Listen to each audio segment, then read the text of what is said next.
Hi everyone, welcome to the Earshift Music Festival 2021. It's really exciting to be kicking off this festival in what's been a really challenging year for artists all around the world, but particularly here in Australia and for our friends in Victoria who are going through one of the longest lockdowns in the world, or what seems like one of the longest lockdowns. Firstly, I'd like to acknowledge the traditional owners of this land, and I'm coming from here in Sydney on Gadigal land of the Eora Nation, and like to pay our respects to the elders past, present, and emerging. We're in for a real treat with, we're going to be celebrating the resilience of making music from all around Australia. And tonight, to launch the festival, we're going to be joined by fantastic trumpeter from who leads an excellent group called I Hold the Lines, Paul. And we're going to have a little longer chat with this guy, Reuben Lewis, shortly following his set. So welcome, Reuben. Thanks for joining us. Thanks for having me, Jeremy. Cool. Okay, so we're going to add your performance to the stream now, and we'll be back in about 15 minutes or so. So hope you enjoy the show.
I'm sure everyone Thanks, out there man. is applauding, and I'm so used to being on Zoom now. I feel like hitting the applause button.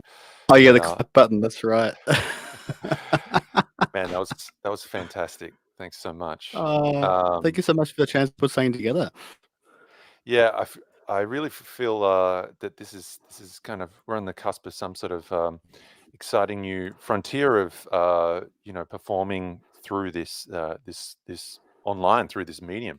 In particular, your performance with the ability to.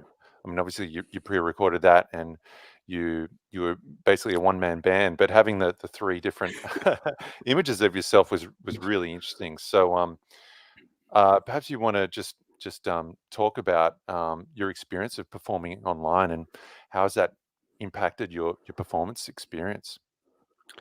Yeah, sure. I mean, I guess to before I get too deep into it, I should demystify that whole process a little bit for everybody.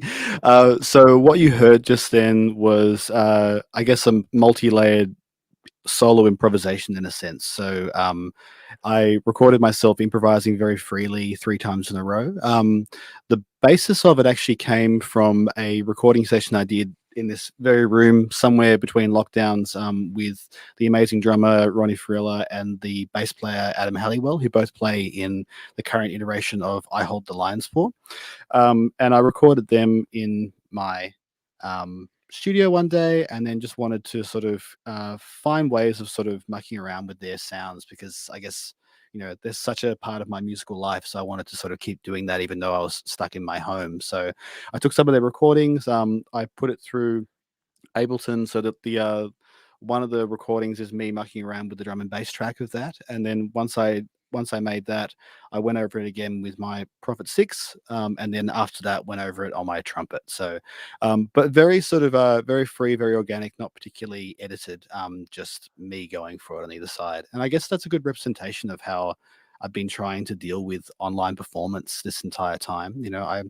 I find the whole the disconnect between not being near the audience is quite a strange one. So I have to find new ways of, I guess, expressing it differently. And I've been lucky during lockdown. One of the best online performances I've done so far was actually the winner of the APRA Art Music Award for live performance with the Phonetic Orchestra, which was a 24-hour live stream performance that was performed simultaneously in 3 different Congratulations to that. cities. Yeah, Oh, by thank the way. you, Yeah, thank you. yeah, yeah. But talk about live streaming. That was a technological minefield, and props to Callum Gaffrey to get it together, and the whole crew.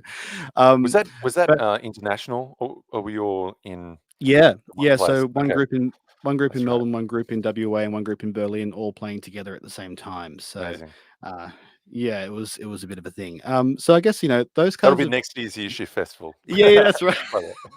That's Anyway. right. But yeah, I guess for me, uh, I think from the very beginning of this whole process, I knew that if I tried to replicate what would happen in a live context, I'd just fail miserably. So, I think I immediately just went, look, I'm not particularly interested in making that scenario work for me. So let's find other ways to kind of muck around with it. And I'm very lucky in that sense. I've got lots of great recording equipment at home. I've got a sound insulated studio to work in. So, I started off pretty ahead of the game in that level. So I guess I just sort of wanted to lean into that and see what else could come from it. And these kinds of multi-layered solo improvisations seem to be less stressful than trying to do a live performance online for me at the moment.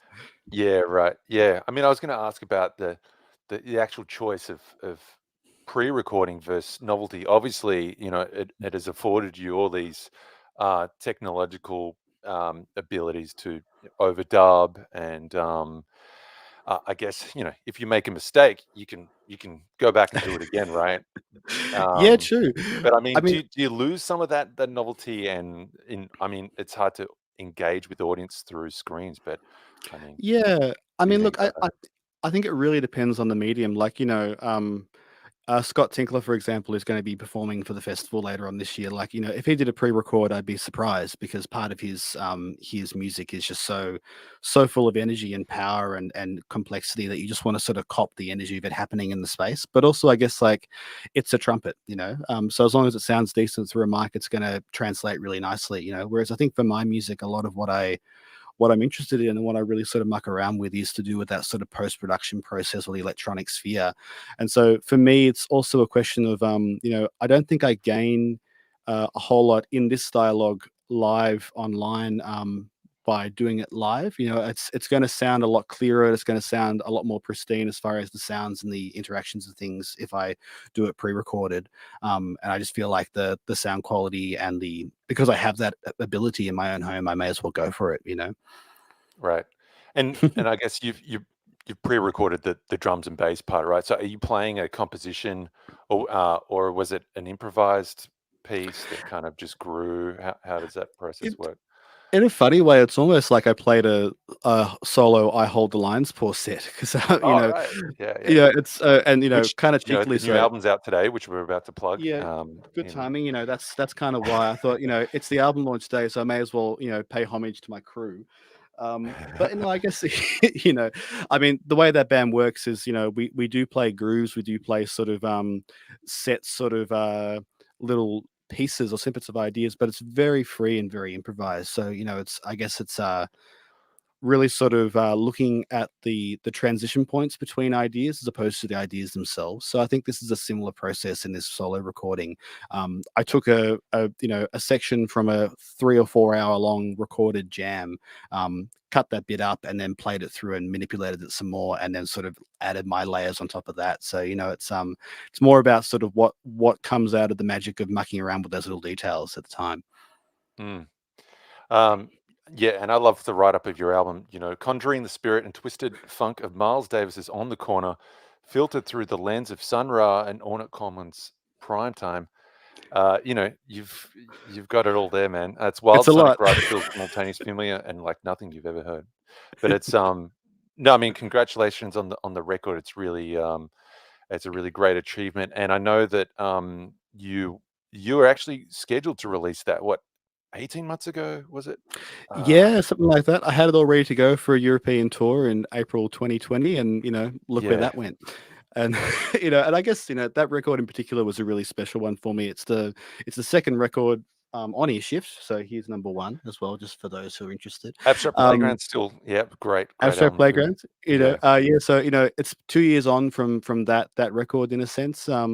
It's as far as making it, and it just sort of felt like there was no need to put it out at the time, so I just sat on it for a little bit and just sort of let it, find its own place in the new world, so to speak. And I think this sort of music is there's a timelessness to it, so it didn't necessarily hurt it to put it out a year later. Yeah.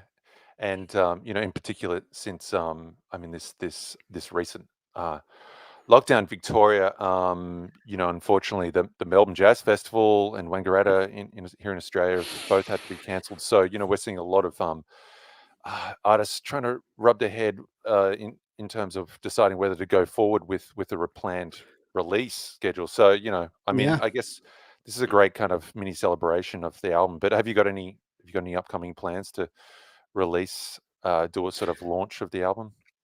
Yeah, hopefully. I mean, it's a funny sort of space, and I think part of my coping mechanism living in lockdown this long has been to sort of find ways to express and release stuff without necessarily being tied to a live performance. So, when gigs come back, hopefully it'll be maybe part of the jazz festival if they are managing to work it out. Maybe there'll be a live gig. In Melbourne or maybe even in Sydney. It's so hard to know at this point exactly what's possible. But thankfully, I'm able to sort of get a lot of the music that I make out into the world in different ways, like this, and through record releases and whatnot as well. So, I guess the best thing I could say is watch this space, and when we open up, it'll be there. That's it. And it's been a big year. Unfortunately, we've lost I guess one of your great heroes, Jon Hassell. Yeah. Um, yeah. So I don't know. Is there anything you want to speak about John? I mean, what influence has he been on your work? Is Yeah. there I anything that mean, really it's speaks to you? yeah. I mean, John Hassell's sort of been in my life ever since I started playing trumpet. He's just one of those characters that has such a unique and uh, widespread influence on especially the sort of jazz and electronic scene post Miles, so to speak. And I guess I when I heard his 2019 release, Portamento Sketches Volume 1, Listening to Pictures, that kind of set off the whole sort of series of work that sort of became Lost in Place, really. The very first track is kind of like my own homage to it, so to speak, and I was Right. just so obsessed with that music that I had to go on. It's amazing when you hear just one song and then you're like, I have to go and make an album, Oh, in totally, response to and that. that was it. That was That's exactly it. I beautiful, sort man. of heard this thing, I was like, "I don't know how else to, cope with this except just to make some stuff?" So he's been that sort of bigger deal for me in the sense. So it's and, Mm, for a guy who was I think he was 83 when he released that album, it's the hippest thing I've ever heard in my life. amazing, isn't it? Yeah, yeah. So yeah, big loss there. But Yeah. anyway, I also have to give a big shout out to Ruben because he's been working behind the scenes here at Earshift, helping with some communications and stuff. So big thank you to you, Ruben, and thanks so much to all the amazing music that you've been putting out, not only in Oh, this project but yeah, other projects as well. thank you, Jeremy. I mean, right back at you. I think Abstract Playgrounds was the first issue release that was not necessarily directly related to Jeremy Rose, right? We were kind of the break-in ensemble, so to speak. Year Possibly, 20. Yep. yeah, right, yeah. Year That's 20, that's that's that's possibly, that's what, like yeah, 40 records ago. So you're smashing through the the titles, my friend. yeah. And without Hey. you, where else would we put this stuff out? Ah, man, it's great to be able to champion exciting music like this. Well, Yeah. And hey, big thanks thanks. to Seema as well, I must say, before we move on. Really important to have all the people in the house to get this stuff together. I was just going to say, so the eShift Festival is proudly sponsored by Sydney Improvised Music Association. So big shout out to everyone from SEMA, and make sure you check them out on on their website for upcoming program and upcoming events. But that's it from us tonight. But we're going to be joined by amazing guitarist Hilary Geddes, same time, same place tomorrow night. So hopefully you can tune in then, and hopefully see you uh, on at the rest of the festival. So thanks again, Ruben. Legend, Thank you man. very much for having me, Take it everyone. easy. Beautiful. See you Okay. soon. See ya.